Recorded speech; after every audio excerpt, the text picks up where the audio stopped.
ওই ফেরেশতা ডানার উপরে ভর করে জমিনে আসলেন, মানুষের সূরত ধরে হযরত ইদ্রিস পয়গম্বরের কাছে এসে সালাম দিলেন, আসসালামু আলাইকা ইয়া নবী আল্লাহ ইদ্রিস।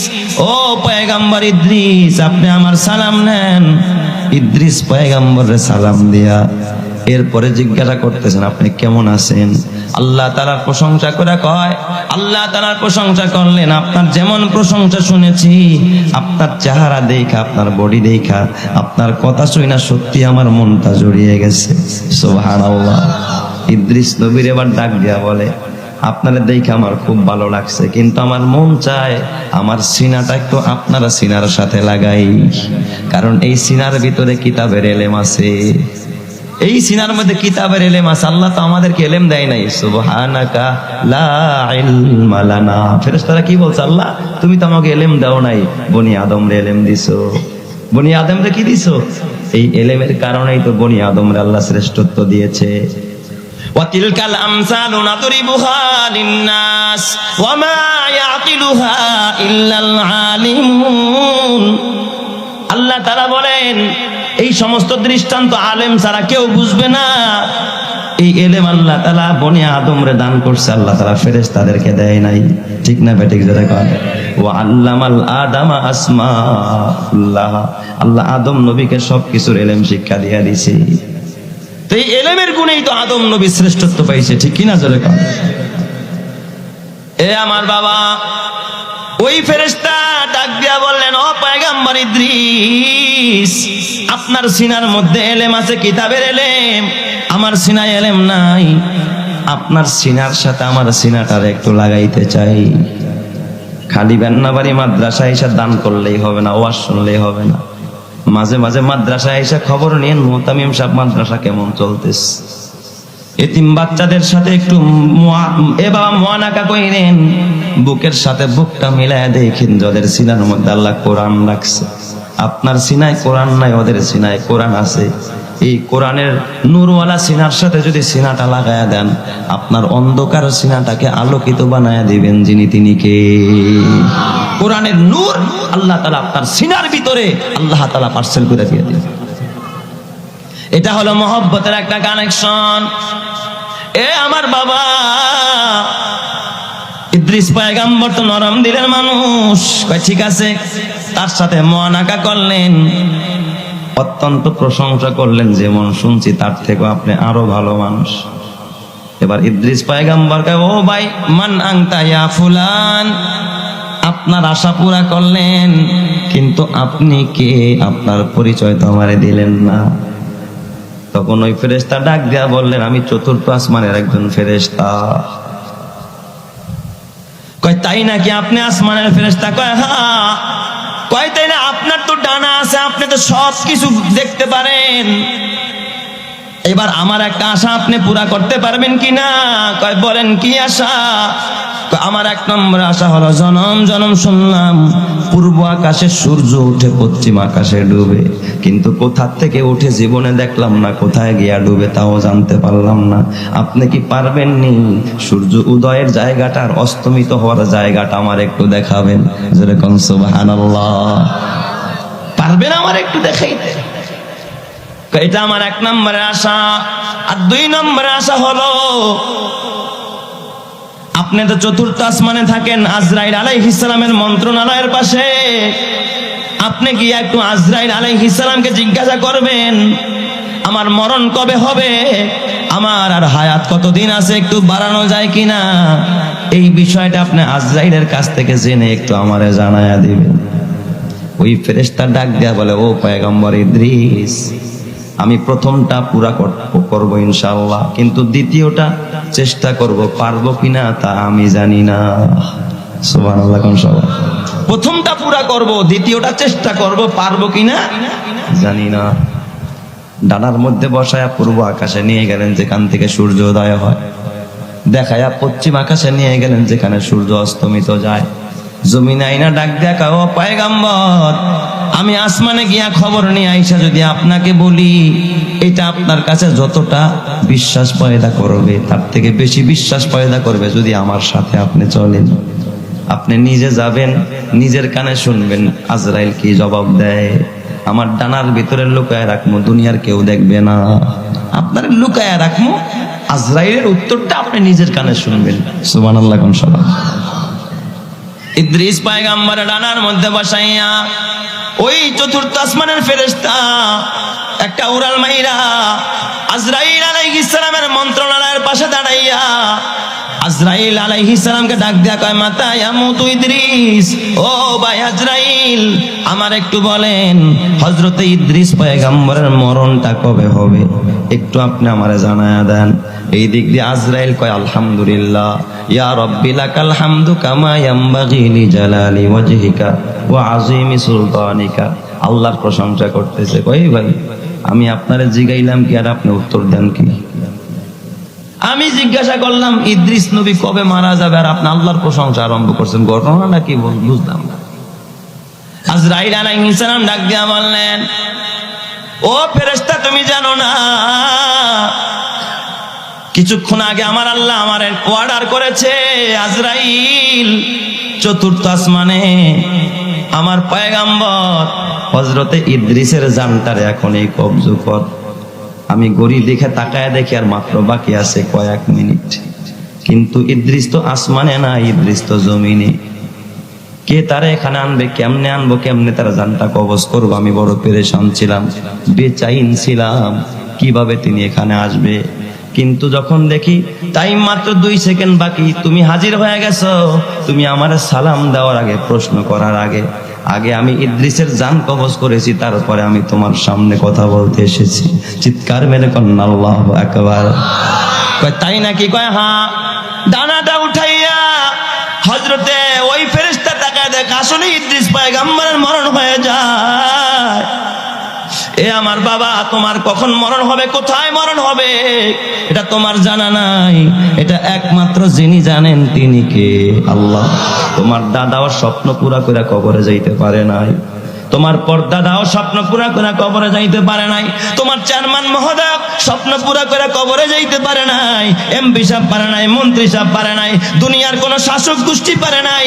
এ যুবক ভাই, হাতে পায়ে ধরে বলা যায় তোমার আশা পুরা হবে না। ওই কবরে যাবি, দুনিয়া আশা পুরা করার জায়গা না, ওই আখিরাতটা হলো, জান্নাতটা হলো আশা পুরা করার জায়গা।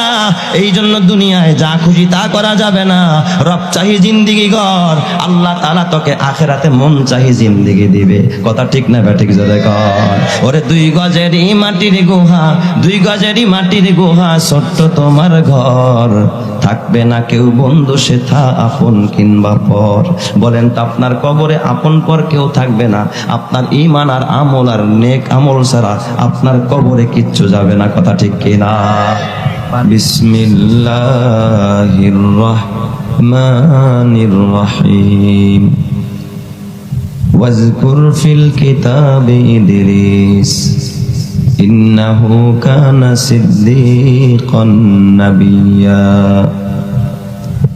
ورفعناه مكانا عليا آمنت بالله صدق الله مولانا العظيم وقال سيدنا رسول الله صلى الله عليه وسلم إن لله أهلين من الناس قالوا من هم يا رسول الله قال هم أهل القرآن أهل الله وخاصته وصدق رسوله النبي الكريم ونحن على ذلك لمن الشاهدين والشاكرين والحمد لله رب العالمين। ভাই, আপনাদের খেদমতে কোরআনুল কারীমের সূরা মারিয়ামের 56 এবং 57 নম্বর আয়াতে কারিমা থেকে তেলাওয়াত করেছি। আল্লাহ তাআলা এই আয়াতের শুরুতে আমার নবীকে আলোচনা করতে বলেছেন। ওয়াজকুর মানে আলোচনা করেন। দেখেন, আমাদের দুনিয়াতে আলোচনার অনেক সভা সমাবেশ, সেমিনার, সিম্পোজিয়াম, বিভিন্ন আমাদের এই সমাজের মধ্যে হয়ে থাকে, হয় কি হয় না? তবে কোথাও আলোচনা হয়, কোথাও সমালোচনা হয়। আমাদের দেশের এই ধর্মীয় অনুষ্ঠানগুলো ছাড়া ম্যাক্সিমাম যতগুলো সভা সমাবেশ, সেমিনার, সিম্পোজিয়াম বলেন, অধিকাংশ জায়গায় সেখানে গীবত শেখায়াত, সেখানে দেখবেন কারো আলোচনা না করে কি করা হয়? সমালোচনা করা হয়। এক নেতা আরেক নেতার সমালোচনা করে, এক দল আরেক দলের সমালোচনা করে, এক পার্টি আরেক পার্টির নিন্দা গায়। কথা ঠিক বললাম না ঠিক বললাম? ওগুলো হলো গীবত শেখায়াতের একটা মজলিস। কিন্তু এটা হলো আলোচনার মজলিস, যেখানে কোরআনের আলোচনা হয়, হাদিসের আলোচনা হয়। তো এই আলোচনার মজলিস বা আলোচনা করার জন্য যিনি নির্দেশ দিয়েছেন তিনি কে? আল্লাহ। আর নেতাদের সমালোচনা করবেই তো, কারণ তাদের ভিতরে সমালোচনা করার মতো ওই ধরনের বদ আখলাক আছে বলেই তো তারা সমালোচনা করে, ঠিক কিনা?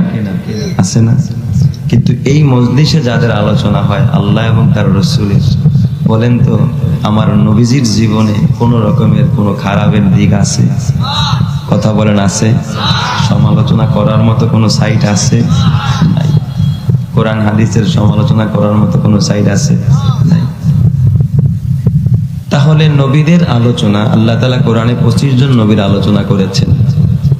অনেক জায়গায় আল্লাহ তাআলা আমার নবীকে ডাইরেক্ট নির্দেশ দিয়েছেন, যেমন বলেছেন ওয়াজকুর ফিল কিতাবি ইব্রাহিম ইন্নাহু কানা সিদ্দীকান নাবিয়্যা। এ নবী, আপনি এই কিতাবে ইব্রাহিম আলাইহিস সালামের আলোচনা করেন, তিনি ছিলেন একজন সত্যবাদী নবী। সুবহানাল্লাহ। তো সত্যবাদীদের আলোচনা করলে তাদের জীবনী থেকে আমরা কি করতে পারবো? পাথেয় গ্রহণ করতে পারবো, তাই না? নেতার থেকে কিছু নেওয়া যায়? বলেন তো, সত্যি কথা বলবেন। পৃথিবীতে আপনার এমন একজন নেতা দেখাইতে পারবেন যার জীবনে কোনোদিন মিথ্যা কথা বলে নাই? কথা পায় না। বিশ্ব নেতা হোক সে, তার জীবনে কোনো মিথ্যা নাই, একজন নেতা দেখাইতে পারবেন? জীবনে এমন কোন নেতা দেখাইতে পারবেন যার জীবনে কখনো সে কোনোদিন হারাম খায় নাই? একজন দেখান, পারবেন? জীবনে এমন একজন নেতা দেখান যার জীবনে কখনো নামাজ তরক হয় নাই? একজন দেখাইতে পারবেন? কথা বলেন, রাগ করেন না, পারবেন? একজনও পারবেন না। জীবনে এমন একজন মানুষ দেখান, যে মানুষের নেতা দেখান যে অন্যের হক নষ্ট করে, আত্মসাৎ করে, মানুষকে কষ্ট দেয়। অথচ আমরা বুক ফুলিয়ে তারপরে বলি আমি অমুক নেতার আদর্শের সৈনিক, আমি অমুক দলের আদর্শের সৈনিক। আরে মুসলমান তো কোনো নেতার আদর্শের সৈনিক হতে পারে না। মুসলমান কেবলমাত্র শুধুমাত্র যদি আদর্শের সৈনিক হয় নবী মুহাম্মদুর রাসূলুল্লাহর আদর্শের সৈনিক, ঠিক না? ঠিক না? কোন নেতা আর নেত্রী আর কোন দলে আদর্শের সৈনিক কোনদিন কোন মানুষ হতে পারে না। এই দাবি যারা করে তারা মানুষ নামের অমানুষ। কথা ঠিক কিনা? যায় আল্লাহ নিজেই তো কি বলছে, লাকাদ কানা লাকুম ফি রাসূলিল্লাহি উসওয়াতুন হাসানা। নিশ্চয় তোমাদের জন্য, তোমাদের মানে কাদের? আমাদের। ফি রাসূলিল্লাহ, আল্লাহর রাসূলের মধ্যেই রয়েছে উসওয়াতুন হাসানা, উত্তম আদর্শ। তো আল্লাহ বলল তোমাদের, তোমরা হইলা নবীর আদর্শের সৈনিক। এটা কোরআনের কথা। আমরা কার আদর্শের সৈনিক? নবীর আদর্শের সৈনিক। আমরা কোন নেতার আদর্শের সৈনিক না, কোন নেত্রীর আদর্শের সৈনিক না। আমরা একমাত্র কেবলমাত্র যার আদর্শের সৈনিক তিনি আমাদের নবী, প্রিয় নবী মুহাম্মদুর রাসূলুল্লাহ সাল্লাল্লাহু আলাইহি ওয়াসাল্লাম। কোনো সন্দেহ আছে? কোনো সন্দেহ? যার আদর্শ মানলে চোখ বন্ধ করে সোজা জান্নাতি। একজন নেতা দেখান যার আদর্শ মানলে আপনি জান্নাতে যাবেন। একজন নেতা দেখান, আমি হাতে চুরি দিয়ে এখান থেকে নেমে দেবো। একটা নেতা দেখান যার আদর্শ মানলে আপনি জান্নাতে যাবেন। পারবেন দেখাইতে? এই জন্য আল্লাহ তাআলা বলে, নবী এই কোরআনের মধ্যে ওই সমস্ত মানুষের জীবনী আলোচনা করেন যাদেরকে মানুষ মডেল মানতে পারে। মডেল ইব্রাহিমের আলোচনা করতে, ওয়াজকুর ফিল কিতাবি ইব্রাহিম ইন্নাহু কানা সিদ্দীকান নাবিয়্যা। ইব্রাহিমের আলোচনা কেন করবেন? তিনি ছিলেন চিরসত্যবাদী, তার জীবনে কোনো মিথ্যা নেই। আল্লাহ তাআলা কোরআন অন্যত্র বলে ওয়াজকুরু ফিল কিতাবি মারইয়াম। গোটা বিশ্বের নারীদেরকে আল্লাহ তাআলা উপদেশ দিতে চায়, ও দুনিয়ার নারীরা তোমরাও যদি মডেল বানাইতে চাও, ঈসা নবীর মা মারিয়ামকে মডেল বানাও। চিত্র জগতের ওই সমস্ত নায়িকার গায়িকা, ওই সমস্ত পশ্চিমা মেয়েদেরকে মডেল বানাইও না, জীবনটা ধ্বংস হয়ে যাবে। যদি জীবনটাকে সুন্দর করতে চাও, ঈসা নবীর মা হযরতে মারিয়ামকে মডেল বানাও। জোরে কোন সুবহানাল্লাহ। তোমরা যদি কাউকে ফলো করতে চাও, কারো ফলোয়ার হতে চাও, তোমরা মা আয়েশা সিদ্দিকা রাদিয়াল্লাহু তাআলা আনহাকে তোমরা মডেল বানাও, মা খাদিজাকে মডেল বানাও, মা আসিয়াকে মডেল বানাও। এ যুবক ভাই বলেন তো, এই সমস্ত নারীদেরকে যদি কোনো নারী মডেল বানায়, তাদের জন্য জান্নাতের রাস্তা দেখাবেন যিনি, তিনি কে? যাদের জীবনে কোনো মিথ্যা নাই, কোনো অন্যায় অপরাধ নাই, পবিত্র জীবন। সুবহানাল্লাহ বলেন সবাই। এই জন্য আল্লাহ কোরআনে কাদের আলোচনা করতে বলছে? নবীদের আলোচনা। আর নবীদের আলোচনা করলে লাভ না লস? এখান থেকে আপনি কি আদর্শ গ্রহণ করবেন? এখন প্রতিনিয়ত আমাদের ঘরগুলোর মধ্যে আলোচনা হয় ওই সমস্ত হলিউড আর বলিউড চিত্র জগতের নায়ক নায়িকা, এদের আলোচনা হয়। এই জন্য আমাদের সন্তানরা তাদের কাছ থেকে মডেল শেখে, তারা কিভাবে পোশাক পরে, ওই পোশাকে তারা নিজেদের দেহকে আবৃত করতে চায়, তারা কিভাবে ডিজাইন গ্রহণ করে, সেই ডিজাইন আমাদের যুবকেরা, তরুণ তরুণীরা গ্রহণ করে। তারা কিভাবে চুল কাটে, আমাদের যুবকেরা সেইভাবে চুল কাটে। খেলোয়াড়কে ফলো করে, একজন গায়ককে ফলো করে, এমনকি কপাল পোড়া হিরো আলমের মতো একটা নিকৃষ্ট মানুষকেও ফলো করে। ঠিক না বা ঠিক জোরে কা আছে না নাই? কারণ কি? কারণ ওদের কাছে হিরো আলমের ক্যারিয়ার সম্পর্কে ওরা এ টু জেড সব জানে।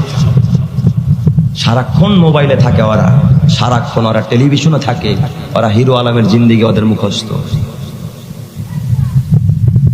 ওরা খেলোয়াড়দের জীবনী মুখস্থ, কিন্তু নবীদের জীবনী জানে না, নবীদের জিন্দেগি জানে না, আজওয়াজে মুতাহহারাতদের জিন্দেগি জানে না নারীরা। যদি জানতো, তাদেরকে যদি ফলো করতো, ঘরগুলো জান্নাতি ঘর হইতো। সুবহানাল্লাহ। আল্লাহ বলেন ওয়াজকুর ফিল কিতাবি ইদরিস। এটার কারণ এদিক থেকে দাও বাতাসটা, তাহলে এটা আওয়াজ হবে না। ফ্যানটা কেসে দেবে, এই মাইক আওয়াজ হয় ফ্যানের কারণে। আল্লাহ বলেন ওয়াজকুর ফিল কিতাবি ইদরিস। হে নবী, এই কিতাবের ভিতরে, কোরআনের ভিতরে আপনি ইদ্রিস নবীর আলোচনা করেন। ইদ্রিস নবীর আলোচনা আপনার উম্মতদেরকে আপনি শোনান। আমার দিকেই দেন, এদিকে বুঝেন না রে। ইদ্রিস নবীর আলোচনা করেন এই কিতাবের ভিতরে। এখান থেকে দেন, দেন বাতাসটা মাউতে না লাগে, আমার গায়ে লাগে। ইদ্রিস নবীর আলোচনা এই কিতাবের ভিতরে করেন। কারণটা কি? ইন্নাহু কানা সিদ্দীকান নাবিয়্যা। আল্লাহ বলেন হযরত ইদ্রিস ছিলেন একজন সত্যবাদী পয়গম্বর। সুবহানাল্লাহ কোন সবাই। ইদ্রিস নবী কি পয়গম্বর? সত্যবাদী পয়গম্বর। আল্লাহ তাআলা কোরআনের অন্য আয়াতে ইদ্রিস নবীর প্রশংসা করতে গিয়ে বলেন ওয়া ইসমাঈলা ওয়া ইদরিস ওয়া যাল কিফলি কুল্লুম মিনাস সাবিরিন। আল্লাহ বলেন হযরত ইসমাঈলের আলোচনা করেন, ইদ্রিসের আলোচনা করেন এবং যুলকিফিল পয়গম্বরের আলোচনা করেন। কুল্লুম মিনাস সাবিরিন, এরা সকলেই ছিল ধৈর্যশীল। এরা সবাই ছিল কি? ধৈর্যশীল। এই মিয়া কোন নেতার আলোচনা করবেন না তাদের ধৈর্য আসেনি? চুন থেকে পান থেকে চুন কষ্টে দেরি হয়, অস্ত্র উৎসা করে গুলি করতে দেরি হয় না। কথা কয়। অথচ আমার নবীর দান দান শহীদ করে দেয়, উম্মতের জন্য বদদোয়া পর্যন্ত করে না। কাদের আলোচনা করেন? কাদের আলোচনাকে ডিনাই করেন?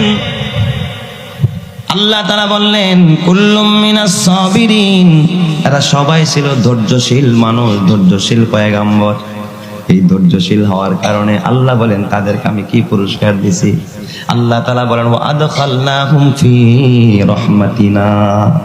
এই সব পয়গম্বরদেরকে আমি আল্লাহ আমার রহমতি চাদর দিয়া বেষ্টন করে রাখছি। আর একটু জোরে কোন না সুবহানাল্লাহ। ওয়া আদখালনাহুম ফি রাহমাতিনা। আমার রহমতের মধ্যে ঢুকাইয়া রাখছি সবাই। এরপর আল্লাহ পাক সার্টিফিকেট দেয়, ওয়া কুল্লুম মিনাস সালিহিন। এরা শুধু ধৈর্যশীল তা না, রহমতের চাদর দিয়া বেষ্টন করে রেখেছি তা না, আল্লাহ বলে এরা সবাই ছিল সৎকর্মশীল মানুষ। সুবহানাল্লাহ। তাহলে এরা যে ভালো কাজ করত এই কথার সাক্ষীদাতা যিনি, তিনি কে? আস্তে কোন যদি আমার আল্লাহ শুনে, তিনি কে? আল্লাহ নিজে সাক্ষী দিচ্ছে। এই জন্য ইদ্রিস নবীর আলোচনা করেন। কোরআনের 25 জন পয়গম্বরের ভিতরে একজন পয়গম্বরের নাম হযরত ইদ্রিস আলাইহিস সালাম। তিনি নবী এবং রসুলের সিরিয়ালে 3 নাম্বার। কয় নাম্বার? প্রথম নবীর নাম কি? হযরত আদম আলাইহিস সালাম। দ্বিতীয় নম্বরের পয়গম্বরের নাম হযরত শীষ পয়গম্বর, শীষ আলাইহিস সালাম। তো ইদ্রিস তিনি নবীও ছিলেন, রসুলও ছিলেন, কারণ তাকে আল্লাহ তাআলা স্পেশাল ভাবে 30টি আসমানি সহিফা দান করছে। সুবহানাল্লাহ। একজন মানুষ কিতাব পাইছে কয়টা? পছন্দ করলে দেয় না, না পছন্দ করলে? পছন্দের মানুষের জন্য কিতাবও কি করছে আল্লাহ? একজনরে 30টা দিয়ে দিছে, অথচ এমনও হাজারো পয়গম্বর আছে একটা কিতাবও দেয় নাই। একজনরে কয়টা দিয়ে দিছে? 30টা কিতাব। আদম সফিউল্লাহকে আল্লাহ দান করছে 10 কিতাব, তার ছেলে হযরত শীষ পয়গম্বরে দিছে 50 কিতাব। সুবহানাল্লাহ কোন সবাই? হযরত ইদ্রিস পয়গম্বরে 30 কিতাব, তার মানে আদম নবী 10, হযরত শীষ পয়গম্বর 50, 10 আর 50 কত? আর ইদ্রিস নবী 30, 60 আর 30 কত? 90। ইব্রাহিম খলিলুল্লাহর দিছে আল্লাহ 10টা সহিফা, 90 আর 10 কত? 100। হযরতে মুসা কালিমুল্লাহরে দিছে তাওরাত, হযরতে দাউদ নবীউল্লাহরে দিছে জাবুর, ঈসা রূহুল্লাহরে দিছে ইনজিল, মুহাম্মদুর রাসূলুল্লাহকে দিছে কোরআন। তো মোট কিতাব হলো কয়খানা? 104 খানা। এই 104 খানা কিতাবের একটা হিসাব, ডাটা আপনাদের সামনে পেশ করলাম। তো সিরিয়ালে, রসুলদের সিরিয়ালে 3 নম্বরের রসুল হযরতে ইদ্রিস আলাইহিস সালাম। দারাসা ইয়াদরুসু ইদ্রিস, তাদরিস, দারাসা ইদাররিসু তাদরিসান, সেখান থেকে ইদ্রিস। তার মানে এই যে আসমানি কিতাব যে 30টা পাইছে, এই 30টা কিতাবকে বান্ডিং কইরা, বাদাই কইরা, তারপরে সুকেসের মধ্যে নিয়ে সাজায়া থুইয়া দিছে। হ্যাঁ, আমার সাথে হজ করছে এক হাজী সাহেব। হ্যাঁ, আরাফাতি ভাই আমার দাওয়াত দিছে, মানে খুব মোহব্বতের সাথে গেছি বাসায়। হুজুর ওই যে কোরআন শরীফ পাইছিলাম মোটামুটি যে সুন্দর করে সাজায় রাখা দিছে। আমি কই যেমন প্যাকেট এমনই খোলেন নাই? হুজুর না, এটা তো একটা স্মৃতি রাখা দিছে আর কি। কোরআন শরীফ আল্লাহ স্মৃতির জন্য দিছে না পড়ার জন্য দিছে? আরো জোরে বলেন, স্মৃতির জন্য না পড়ার জন্য? তো ইদ্রিস নবী কিতাব পাইয়া তো মোটামুটি এরকম স্মৃতি স্বরূপ সাজায় রাখছে। কি করছে? পড়ছে, নিজেও পড়ছে, উম্মতদেরকেও শিক্ষা দিছে, দরস দিছে। দরস, এই দর্শন থেকেই তো ইদ্রিস মুদাররিস নবী ছিলেন। সুবহানাল্লাহ জোরে কোন সবাই? আর ইদ্রিস নবী মহল্লায় গিয়া গিয়া মানুষকে দিন শিখাইছেন, ধৈরা ধৈরা ডাকতেন, এক জায়গায় বসাইতেন, এরপরে দরস দিতেন। সুবহানাল্লাহ বলেন সবাই? তার 3টা, ইদ্রিস পয়গম্বরের 3টা পেশা ছিল, 3টা কাজ করতেন। তার মধ্যে অন্যতম ছিল তিনি দরস দিতেন, কিন্তু পারিশ্রমিক নিতেন না। সুবহানাল্লাহ। ইদ্রিস পয়গম্বর উম্মতদেরকে দিন শিখাইয়া, কোরআন শিখাইয়া, কোরআন তো নয় আসমানি এই 30 খানা সহিফার শিক্ষা দিয়া উম্মতদেরকে হেদায়েতের কথা বলতেন, তাওহীদের দাওয়াত দিতেন, রিসালাতের দাওয়াত দিতেন। উম্মতরা যখন তারে কিছু দিতে চাইতো বলতো, বাবা আমারে তোমরা দিও না, কারণ তোমরা দিলে কম দিবা। তোমরা দিলে কি দিবা? কম দিবা। আমি তোমাদেরটা নিব না, আমি এমন সত্তারটা নিব যেই সত্তা কম দেয় না, যেই সত্তা সবচাইতে বেশি দেয়। বলেন তো ওই বেশি দেনেওয়ালা সত্তা যিনি, তিনি কে? আর দুনিয়ার মানুষ দিল তো সামান্য। যদি এই মাহফিলের কর্তৃপক্ষরা আপনাকে হয়তো 1 প্লেট খানাই খাওয়াইবো, নাহলে 500 টাকা হাত দিয়েই দিব, এর বেশি কি আর দিতে পারবো? কিন্তু আমার রব যেখানে বসছেন কি পরিমাণ দিবে। আল্লাহর নবী বলে, মাজলিসু ফিকহিন খায়রুম মিন ইবাদাতি 60 সানা। দিন শিখার উদ্দেশ্যে যদি কেউ এখানে বসে থাকেন, সামান্য সময় বসলে 60 বছর নফল ইবাদতের সওয়াব আল্লাহ আমলনামায় দিয়ে দিবেন। আমার আল্লাহ কত দিবে? এ যুবক ভাই, ও বুড়া বাবা, ইদ্রিস পয়গম্বর কয় আমি তোমাদেরটা চাই না। আল্লাহ তাআলা ইদ্রিস পয়গম্বরের আর একটা গুণ দিয়েছিলেন, সেটা হলো বুনন শিল্প।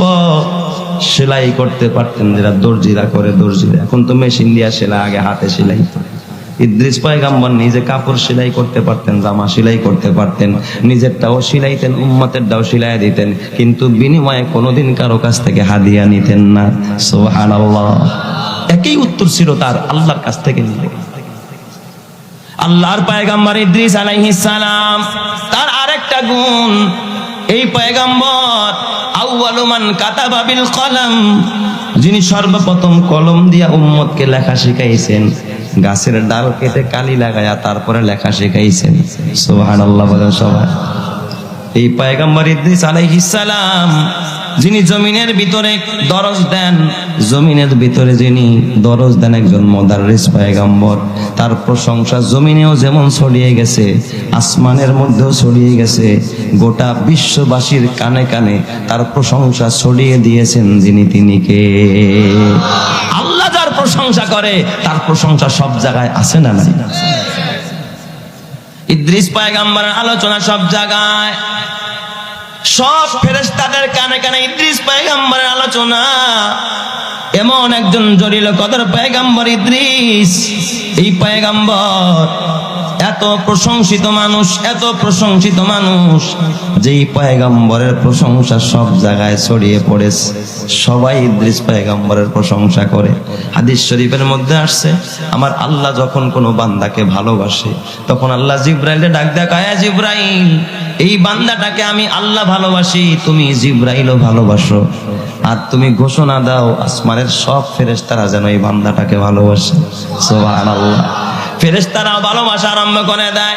সব ফেরেশতারা জমিনবাসীকে ডাক দেয়, ও জমিনবাসী, এই বান্দাটাকে আল্লাহ ভালোবাসে, হযরতে জিব্রাইল ভালোবাসে, আমরা ফেরেশতারাও ভালোবাসি, তোমরাও তাকে ভালোবাসো। তখন গোটা জমিনবাসী ওই মানুষটাকে ভালোবাসা আরম্ভ করে দেয়। সুবহানাল্লাহ। তাহলে বলেন তো, একজন কোরআনওয়ালা আলেমের ভিতরে এই যে মানুষের ভালোবাসা পয়দা করে দেন যিনি, তিনি কে? এটা তো কোরআনের বরকত, এটা হাদিসের বরকত, এটা হলো ওহির বরকত। কথা ঠিক কিনা বলেন? এ আমার বাবা, ও আমার এলাকার যুবক ভাইয়েরা, ইদ্রিস পয়গম্বরের সব জায়গায় প্রশংসা। এবার ইদ্রিস পয়গম্বরের সাথে সবাই এবার দোস্তি করতে চায়, দোস্তি করতে চায়। জিব্রাইল আমিনও তার সাথে দোস্তি করতে চায়। সুবহানাল্লাহ বলেন সবাই। জিব্রাইল আমিন মাঝে মাঝে হযরতে ইদ্রিস পয়গম্বরের কাছে আসেন। ইদ্রিস পয়গম্বর এত ইবাদত করে, এত ইবাদত করে, আল্লাহ তাআলা একদিন জিব্রাইল ডাক দেয়, জিব্রাইল জলদি যা, আমার বন্ধু হযরতে ইদ্রিসরে জানায়া দে আমি আল্লাহ আমার ইদ্রিস পয়গম্বরের প্রতি রাজি আছি, খুশি আছি। আমার ইদ্রিস এখন থেকে যত আমল করবে, যত আমল করবে, তার বিনিময়ে আমি তারে একটা নেকি দিব না। সে যদি একটা আমল করে তাকে ডাবল সওয়াব দিব। সুবহানাল্লাহ। যা করবে তার ডাবল সওয়াব আমি আল্লাহ তাআলা তাকে বোনাস হিসাবে, অফার হিসাবে দিয়ে দিব। নামাজ যদি 1 ওয়াক্ত পড়ে 2 ওয়াক্তের সওয়াব দিবে। রোজা যদি একটা রাখে কয়টার সওয়াব দিবে? 2টার সওয়াব। 1 টাকা দান করলে 2 টাকা দান করা সওয়াব। কে দিবেন? আল্লাহ। অফার পাইলে মানুষ কাজ কম করে না বেশি করে? হ্যাঁ, ঈদের সময় দেখবেন, ঈদের আগে আগে ওয়ার্কাররা এমনি তো কাজ করেই করে, আবার ওভারটাইম করে, করে না? কিছু মুসল্লিরা আছে দেখবেন নামাজ বাদ দিয়েও করে। আমার মিরপুরের এক ভদ্রলোক, হাজী সাহেব মানুষ, আমার আইসা একদিন মাসালা জিজ্ঞাসা করতেছে এই রোজার পরে, আর গত ঈদের পরে, যে হুজুর একটা মাসালা। কি মাসালা? হুজুর, ওই রমজানের শেষ দশকে আমার 7-8 দিন তারাবির নামাজ ছুটে গেছে। তা আমি তো এই যে শাওয়ালের রোজাগুলো রাখি, যদি এই রোজার সাথে তারাবি গুলো পড়ে দিই তাহলে কি বলবো? আমি হাজী সাহেব কোন কি রমজান আবার আপনার মতো মানুষের তারাবি ছুটে কেমনে? কয় হুজুর 3টা দোকান মার্কেটে, কাপড়ের দোকান, শেষ দশকে যে বেচা কিনা হয় হুজুর, এইটা যদি আপনি দেখতেন আপনিও নামাজ ছেড়ে দিতেন। চিন্তা করছেন? পরে আমি বললাম কেমন বেচা কিনা হয়? হুজুর আমার এমনও দোকান আছে এক রাতে 90 লক্ষ টাকা বেচা কিনা হয়। এক রাতে, ঈদের 1-2 দিন আগে এক দোকানে কয় লক্ষ? এই লোক কি আর সামলানো যায়? হুজুর সারা বছরের লাভ আমরা একবারেই করি আর কি। এই জন্য কি তারাবি আর কিসের নামাজ আর কিসের কি সব করছে। এখন কয় হুজুর তাইলে যদি ওই কাজা সমস্যাও হয় লাগলে ওই 7টার জায়গায় 14 দিন পরে দিলাম, সমস্যা কি? নাউজুবিল্লাহ কোন সবাই এই রকমের কাজ আল্লাহ জানে। তুই কয় নম্বরের বাটপার, তুই কয় নম্বরের ফাঁকিবাজ, কথা ঠিক না ব্যাটিক যারা কয়। সে আর কয় লাখ কামাই করছে, এর থেকেও যিনি বেশি দিবেন তিনি কে? আরো জোরে বলেন না, তিনি কে? ইদ্রিস পয়গম্বর আল্লাহ তাআলা অফার দিয়ে দিলেন। তিনি এবার চিন্তায় পড়ে গেল, আল্লাহ এই সুযোগটা তো পাইলাম, কিন্তু না জানি হায়াতটা কখন শেষ হয়ে যায় তাও তো আমার জানা নাই। কারণ এই অফার পায় যদি সময়টা বেশি পাইতাম তাইলে আরো বেশি খুশি হইতাম। দেখবেন ব্যবসায়ীরা ঈদের চাঁদটা যদি একদিন পরে উঠে তাতে বেজার হয় না, খুশি হয়। আল্লাহ একেবারে মাশাআল্লাহ এবার রমজান 30টা পুরো হয়েছে রে। আসলে তো রোজার কারণে খুশি না, বেচা কিনা একদিন বেশি করতে পারবো এই জন্য খুশি, ঠিক না ভাই? ইদ্রিস পয়গম্বর অফার পাইছে, এখন এবার একটু লোভ লাগছে, তবে এই লোভটা দুনিয়ার জন্য না, নেকি কামাই করার জন্য। এই রকমের লোভ করা সওয়াবের কাজ, সুবহানাল্লাহ বলেন সবাই। লোভ লাগছে, আল্লাহ হায়াত বাড়াইলে আরো বেশি বেশি নেকি করতে পারতাম। জিব্রাইলে ডাক দেয়া কয়, ভাই জিব্রাইল, ও ভাই জিব্রাইল, আমার সাথে তো বন্ধুত্ব করতে চাও, তবে একটা কথা ভাই জিব্রাইল, তুমি বলো আমার মরণ কবে হবে? তুমি এই বিষয়টা একটু আমারে জানাও, আমার একটু হায়াতটা বাড়ায়া দেওয়া যায় কিনা, কোনোভাবে সুপারিশ কইরা। জিব্রাইল আলাইহিস সালাম ডাক দেয়া কয়, ও ভাই ইদ্রিস, এই মন্ত্রণাটা আল্লাহ তাআলা হযরতে আজরাইল আলাইহিস সালামকে দিয়েছে। আর আজরাইল ফেরেশতা তো 4র্থ আসমান, এই দায়িত্ব আমার না, এই দায়িত্ব হলো হযরতে আজরাইল আলাইহিস সালামের। জোরে কোন সুবহানাল্লাহ। আল্লাহ তাআলা এক এক ফেরেশতার এক একটা জিম্মাদারি দিয়েছে। এবার হযরতে ইদ্রিস পয়গম্বর মরণটা তার কখন হবে? হায়াতটা যদি আরেকটু বেশি পাই, আরেকটু বেশি গোলামি করতে পারবো, এটার জন্য আমার রবের কাছে তার বড় তামান্না। আপনারা বলেন তো, মানুষের কখন মরণ হবে, কোথায় তার রিজিক আছে, এটা একমাত্র জানেন যিনি, তিনি কে? দুচি জাদে মীরা কাশাদে জোরে জোর, দুচি জাদে মীরা কাশাদে জোরে জোর, একে আবদানা দেগার খাকে গোর। বাবা, তোমার রিজিক কোথায়, তোমার মরণ কোথায়, এটা জানেন কে? আল্লাহ ছাড়া কেউ জানে না। ওমা তাদরি নাফসুম মাযা তাকসিবু গাদা, ওমা তাদরি নাফসুম বিআইয়ি আরদিন তামুত। বান্দা, মরণ কোথায় হবে তুমি জানো না, তোমার রিজিক কোথায় এটা তুমি জানো না, এটা যিনি জানেন তিনি কে? আজরাইল নিজেও জানে না। আজরাইলকে আল্লাহ জানাইলেই শুধু জানে, আজরাইল নিজেও জানে না কোন বান্দার কখন মরণ হবে। এই এলেম কেবলমাত্র একজনের কাছে সংরক্ষিত, তিনি কে? আল্লাহ ছাড়া কেউ জানে না, কাউরে আল্লাহ এলেম দেয়। হযরতে ইদ্রিস পয়গম্বরের এত প্রশংসা, ওই দিক দিয়া 4র্থ আসমানে আল্লাহ তাআলা বিভিন্ন জায়গায় বিভিন্ন রকমের ফেরেশতা বানাইছেন। কিছু কিছু ফেরেশতা বানাইছেন আল্লাহ তাআলা যারা সব সময় কিয়াম অবস্থায় থাকে, দাঁড়ানো থাকে, আল্লাহ তাআলার তাসবিহ পড়তে থাকে। কিছু কিছু ফেরেশতাকে আল্লাহ বানাইছে রুকু অবস্থায়, 24 ঘন্টা রুকু অবস্থায় থাকে, কখনো মাথা উঠায় না। কিছু ফেরেশতা বানাইছে আল্লাহ তাআলা সেজদারত অবস্থায়। এই ফেরেশতার কাজ হলো শুধু সেজদা দেওয়া, কারণ ফেরেশতারা তো নিজেরাই বলছে, ওয়া নাহনু নুসাব্বিহু বিহামদিকা ওয়া নুকদ্দিসু লাক। আল্লাহ, আমরাই তো তোমার তাসবিহ পড়ি, সুবহানাল্লাহ পড়ি, ওয়া বিহামদিহি পড়ি, ইয়া কুদ্দুস কইয়া তো আমরাই তোমারে ডাকি, তাইলে তুমি কেন বনি আদম বানাইবা? কারণ ফেরেশতারা বলছে, আল্লাহ তাসবিহ যা পড়ার আমরাই তো 24 ঘন্টা পড়ি, খায়া না খায়া পড়ি, আমাকে তো খাবার নাই। সুবহানাল্লাহ জোরে কোন সবাই। তার মানে ফেরেশতারা তাসবিহ পড়তে থাকে।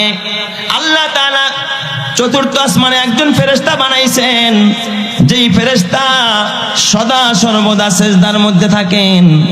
এই ফেরেশতার কানেও হযরত ইদ্রিস পয়গম্বরের প্রশংসা গেছে যে ইদ্রিস নামের একজন নবী আছে, সে নাকি মানুষকে দরজ দেয়, সে নাকি মানুষকে কিতাব শিক্ষা দেয়। তার মানে তার প্রশংসা সব জায়গায় ছড়িয়ে পড়েছে।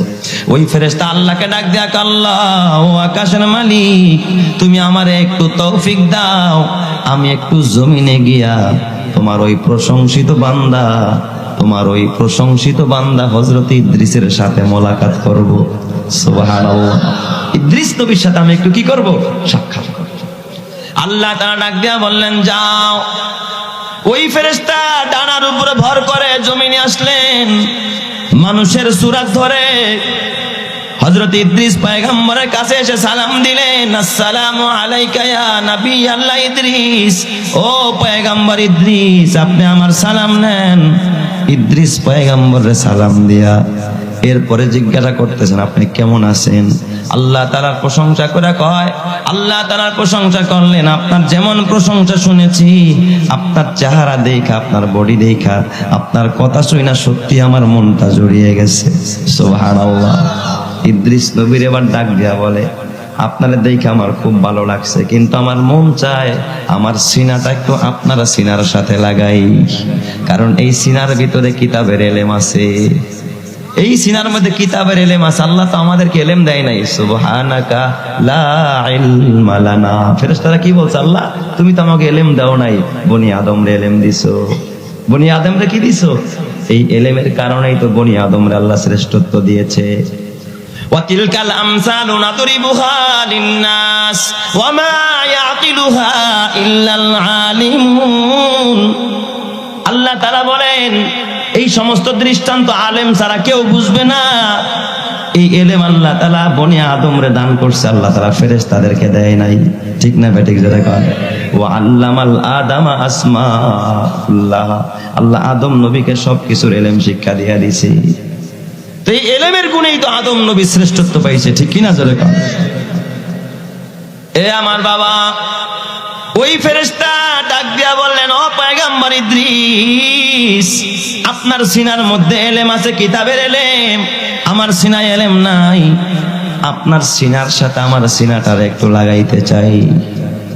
খালি বেন্নাবাড়ি মাদ্রাসায় এসে দান করলেই হবে না, ওয়াজ শুনলেই হবে না, মাঝে মাঝে মাদ্রাসায় এসে খবর নিন মুহতামিম সাহেব মাদ্রাসা কেমন চলতেছে।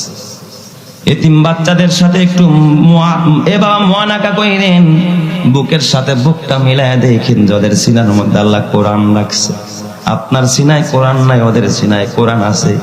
এই কোরআনের নূরওয়ালা সিনার সাথে যদি সিনাটা লাগায়া দেন, আপনার অন্ধকার সিনাটাকে আলোকিত বানায়া দিবেন যিনি, তিনি কে? কোরআনের নূর আল্লাহ তাআলা আপনার সিনার ভিতরে আল্লাহ তাআলা পার্সেল করে দিয়ে দিবেন। এটা হলো মহব্বতের একটা কানেকশন। এ আমার বাবা, ইদ্রিস পয়গম্বর তো নরম দিলের মানুষ, কয় ঠিক আছে। তার সাথে মুআনাকা করলেন, অত্যন্ত প্রশংসা করলেন, যেমন শুনছি তার থেকে আপনি আরো ভালো মানুষ। এবার ইদ্রিস পয়গম্বর কয়, ও ভাই, মান আনতা ইয়া ফুলান, আপনার আশা পুরা করলেন, কিন্তু আপনি কে? আপনার পরিচয় তো আমারে দিলেন না। তখন ওই ফেরেশতা ডাক দিয়া বললেন, আমি চতুর্থ আসমানের একজন ফেরেশতা। কয় তাই নাকি? আপনি আসমানের ফেরেশতা? কয় হ্যাঁ। কয় তাই না? আপনার তো ডানা আছে, আপনি তো সব কিছু দেখতে পারেন।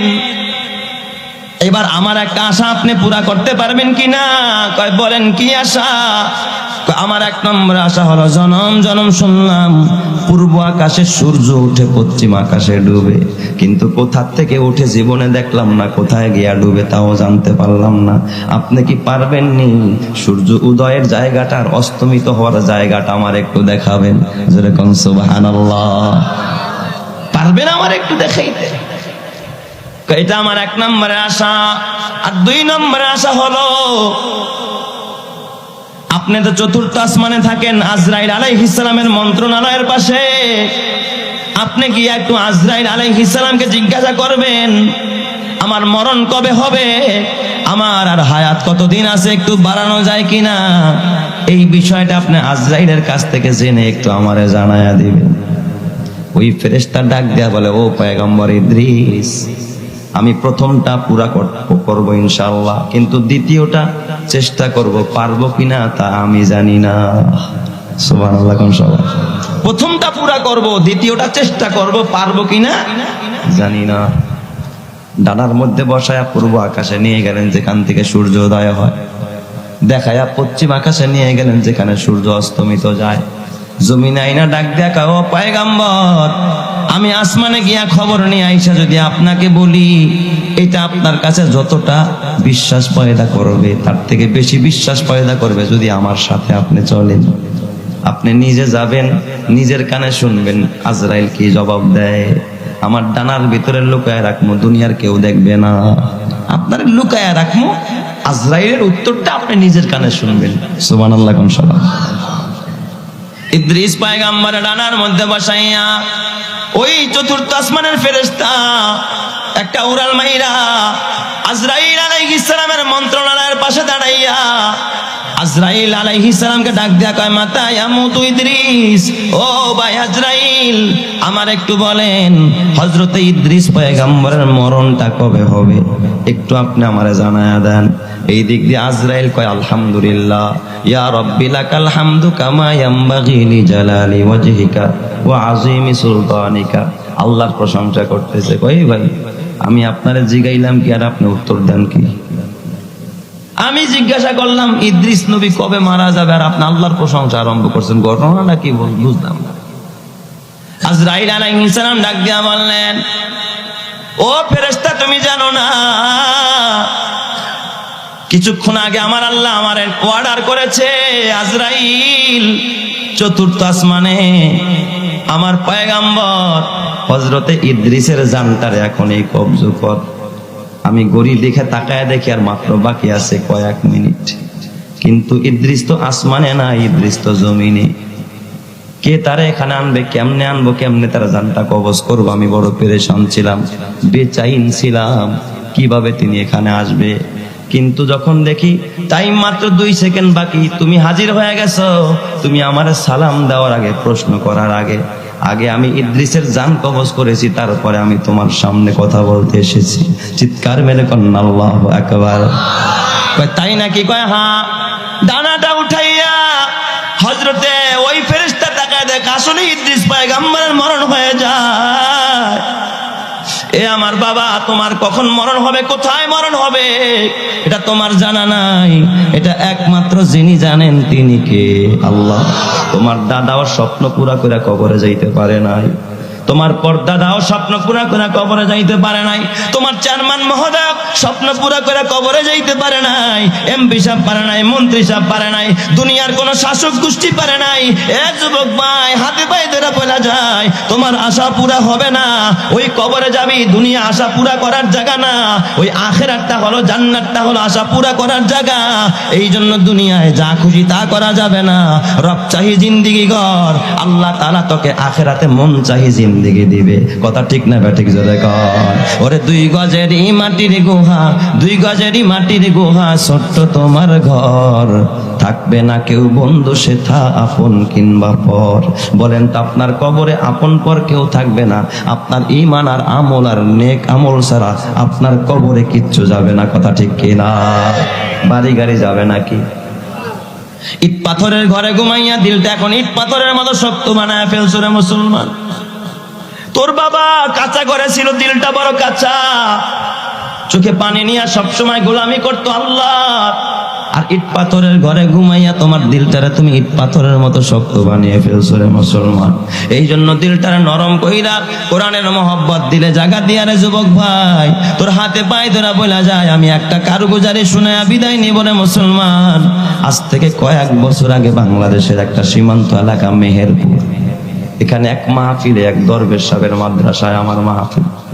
আমি এত দূর মাহফিলে যাব না, ঢাকার এক পরিচিত ভাই বলে হুজুর ওখানে গেলে আপনি কোনোদিন আর ওই মাদ্রাসার মাহফিলে যাওয়া বন্ধ করবেন না। আমি বললাম এমন কি আকর্ষণ ওখানে আছে? যদিও উনি একজন সাধারণ মানুষ, যিনি দাওয়াত করতেছেন, কয় হুজুর ওই জায়গায় গেলে এমন একজন বুজুর্গের সন্ধান পাবেন, আপনি এই রকমের বুজুর্গ জীবনে দেখছেন কিনা আপনিও বুঝতে পারবেন না। সুবহানাল্লাহ। ওনার কথায় সত্যি আমি অভিভূত হলাম। আমি ওই প্রোগ্রামে যাওয়ার পর সত্যি কেন যেন আমার দিলের ভিতরে এক হালাত এসে গেছে। ওই ময়দানে যাওয়ার পর আমার দিলের ভিতরে বোঝা গেছে আসলে এটা আল্লাহ ওয়ালাদের ময়দান।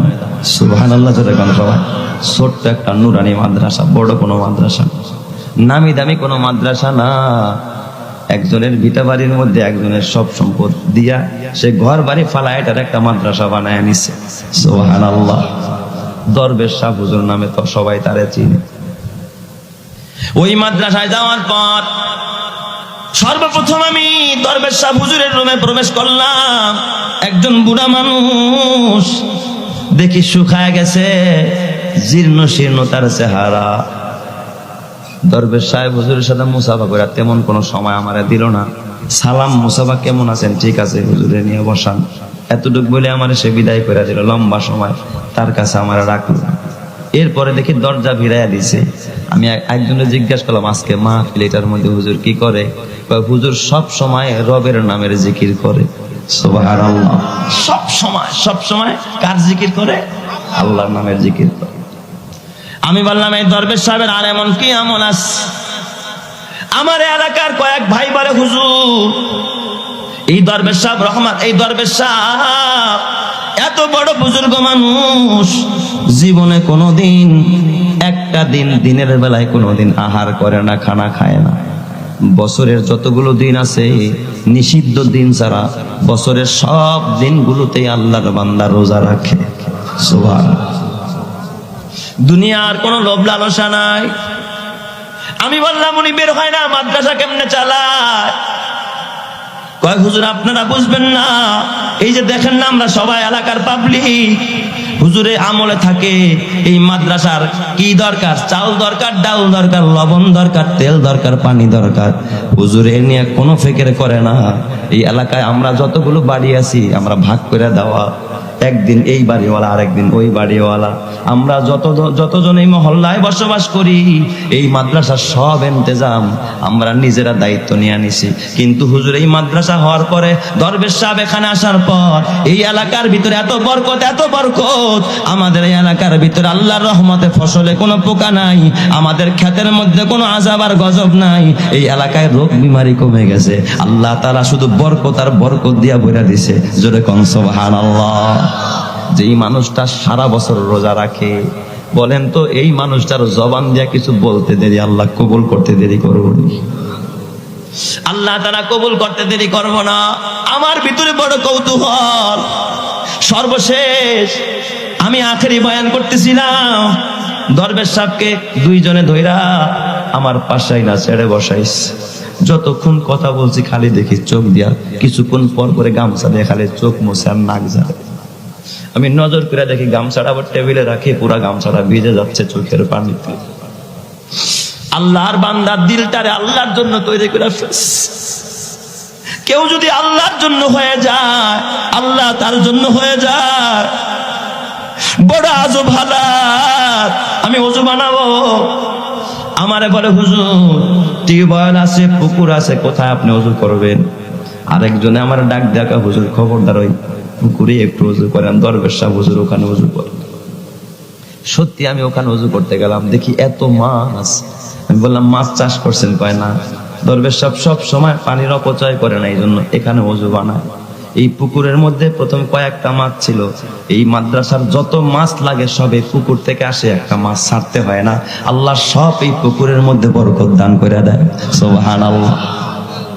এ আমার বাবা, এটা কোরআনের বরকত, এটা আল্লাহ ওয়ালাদের বরকত, এটা নবী ওয়ালাদের বরকত, নবীর এ বাবা মহব্বত করে নেওয়ালাদের বরকত। যারা যাদের জীবনকে নবীর আদর্শের এ বাবা সৈনিক বানিয়েছে, তাদেরকে আল্লাহ তাআলা নবীর নকশে কদমে কবুল করে নিয়েছে। তাদেরকে আল্লাহ তাআলা দুনিয়াতেও শান্তির জীবন দিয়েছে, মৃত্যুর পরে আল্লাহ তাআলা জান্নাতের মেহমান বানায়া দিবে। সুবহানাল্লাহ। এ আমার বাবা, আমি বললাম ওনার ছেলে মেয়ে কয়জন? কয় 3 জন ছেলে 2 জন মেয়ে। 3টা ছেলে কোরআনের হাফেজ। এই ছেলেগুলো আলহামদুলিল্লাহ ছোট ছোট কয়েকটা বাচ্চা। সবচেয়ে ছোট বাচ্চা যেটা, এটার বয়স হয়তো 8 কি 9 বছর বয়স। এ বাবা, ওইটাও কোরআনের হাফেজ হয়ে গেছে। আল্লাহ তাআলা মেয়েদেরকেও কোরআনের হাফেজা বানায়া দিছে। আল্লাহ তাআলা পুরা পরিবারের সবাইকে আল্লাহ তাআলা দ্বীনের সহি বুঝ দিয়া আল্লাহওয়ালা হিসাবে কবুল করছে। জোরে জোরে কোন সুবহানাল্লাহ। এইটা বাবা এমনি এমনি হয় না, এটা আল্লাহর মারেফাত পাইতে হয়। এটা হলো আল্লাহর মারেফাত। মারেফাত পাইতে হয়। এই জন্য ফিকহের কিতাবে লেখে রাসুল ইলমি মারিফাতুল্লাহ, এই সব ইলমের মূল হলো আল্লাহর মারিফাত, আল্লাহর পরিচয়। আর আল্লাহর পরিচয় পাওয়া যায় এই সমস্ত আল্লাহওয়ালাদের কাছে গেলে, মাদ্রাসায় গেলে। কথা ঠিক না বেঠিক জোরে কোন? এই আমার বাবা, তোমার বাসায় রাত্র 2টায় তোমার ছেলে মোবাইল চালায়, রাত্র 3টায় তোমার ছেলে ভিডিও কলে কথা কয়, গুনাহ করে, অন্যায় করে, কসম দিয়া বলি এই ভ্যান্নাবাড়ি মাদ্রাসায় রাত্র 2টায় আইসা চেক করবা, রাত্র 3টায় আসবা, রাত্র 4টায় আসবা। হেফজখানার বাচ্চাগুলো ওরাই ঠান্ডা পানি দিয়া ওযু বানায় তারপরে নামাজ পড়া কোরআন শরীফ নিয়ে বসা যায়। এই এলাকার ভিতরে যদি আল্লাহ গজব দিতে চায়, আল্লাহ তাআলা বলে ফেরেশতারা গজব দিস না, ওই যে রাত্রি বেলায় কোরআনের ছাত্রগুলো, কোরআনের পাখিগুলো ওইটা কোরআন তেলাওয়াত করতেছে, এদের বরকত আল্লাহ তাআলা এলাকার মধ্যে রহমত নাজিল করতেছে। কথা ঠিক না বেঠিক যারা কর? এই জন্য আমার বাবা, এটা হলো রহমতের একটা বাবা পাওয়ার হাউস, রহমতের একটা টাওয়ার। এখন নেটওয়ার্কের জন্য সব জায়গায় টাওয়ার আছে, বিভিন্ন কোম্পানির টাওয়ার। এই মাদ্রাসাগুলো হলো বাবা রহমতের একটা টাওয়ার। এই রহমতের একটা টাওয়ার হলো গৌহারডাঙ্গা মাদ্রাসা, এই রহমতের একটা টাওয়ার হলো বাবা এই মাদ্রাসা, এই রহমতের একটা টাওয়ার হলো হাটহাজারী মাদ্রাসা, এই রহমতের একটা টাওয়ার হলো নানুপুর মাদ্রাসা, এই রহমতের একটা টাওয়ার হলো উজানি মাদ্রাসা, এই রহমতের একটা টাওয়ার হলো মেখল মাদ্রাসা, এই রহমতের একটা টাওয়ার হলো ফরিদাবাদ মাদ্রাসা, জামিয়া রহমানিয়া মাদ্রাসা। এ আমার বাবা, যতগুলো মাদ্রাসা আছে সব রহমতের টাওয়ার। কথা ঠিক না বেঠিক যারা কর? এখান থেকে রহমত বিতরণ হয়। এই টাওয়ারের সাথে যাদের সম্পর্ক বেশি হবে তারা বেশি বেশি রহমতের ভাগীদার হবে। কথা ঠিক না বেঠিক যারা কর? এই জন্য আমার বাবা, আপনাদের হাতে বাই ধরে বলি, আল্লাহর নবী ডাক দিয়া কয়, এক হাদিসে এসেছে, ইন্না লিল্লাহি আহলিনা মিনান নাস, এই জমিনের মধ্যে আল্লাহর কিছু পরিবার আছে, আল্লাহর কিছু মেহমান আছে। ক্বালু মান হুম ইয়া রাসূলুল্লাহ, সাহাবায়ে কেরাম বললেন, নবীজি ওই মেহমান কারা, ওই পরিবার কারা? আল্লাহর নবী বললেন, হুম আহলুল কুরআন আহলুল্লাহি ওয়া খাসাতুহু, যারা কোরআন পড়ে আর পড়ায় তারা আল্লাহর পরিবার, এরা আল্লাহর মেহমান, আল্লাহর বিশেষ ব্যক্তি এরা। জোরে কোন সুবহানাল্লাহ। এই জন্য আল্লাহর মেহমানদের একটু কদর করা দরকার।